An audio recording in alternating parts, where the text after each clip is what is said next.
ঘুম থেকে উঠলেন, চেষ্টা করবো আমরা ঘুম থেকে ওঠার কয়টার সময়? 5টায় যদি ফজরের নামাজ হয় বা 4:30 যদি ফজরের নামাজ হয়, মিনিমাম 4টায় উঠতে হবে। কয়টায়? 4টায়। এই জন্য যদি অ্যালার্ম দেন ঘড়িতে, অ্যালার্ম দিবেন প্রত্যেক 1.5 ঘন্টা পর পর। মনে করেন যে আপনি 1.5 ঘন্টা ঘুমাতে যাচ্ছেন, তাহলে 1.5 ঘন্টা পরে অ্যালার্ম সেট করবেন, অথবা 3 ঘন্টা পর, অথবা 4.5 ঘন্টা, অথবা 6 ঘন্টা, মানে 1.5 ঘন্টার গণিতক দিয়ে আপনি অ্যালার্ম সেট করবেন, দেখবেন উঠতে পারবেন খুবই ইজিলি।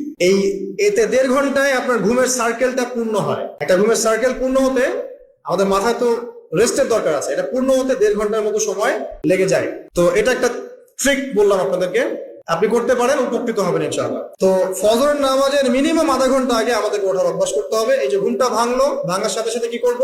ভাঙার সাথে সাথে আল্লাহ শুকরিয়া, আলহামদুলিল্লাহিল্লাযী আহইয়ানা বা'দা মা আমাতানা ওয়া ইলাইহিন নুশুর। বাস, এই যে ইবাদত হয়ে গেল। এবার আপনি আরেকটা দোয়া পড়বেন, শিখে নেন। আপনি পড়বেন লা ইলাহা ইল্লাল্লাহ ওয়াহদাহু লা শারীকা লাহু লাহুল মুলকু ওয়া লাহুল হামদ ওয়া হুয়া আলা কুল্লি শাইইন কাদির সুবহানাল্লাহ আলহামদুলিল্লাহ ওয়া লা ইলাহা ইল্লাল্লাহ ওয়াল্লাহু আকবার লা হাওলা ওয়া লা কুওয়াতা ইল্লা বিল্লাহ আল্লাহুম্মা ইগফিরলি। এটা পড়ার পরে হাত তুলে দোয়া করেন, যা দোয়া করবেন তাই পাবেন ইনশাআল্লাহ। এটা জানতেন?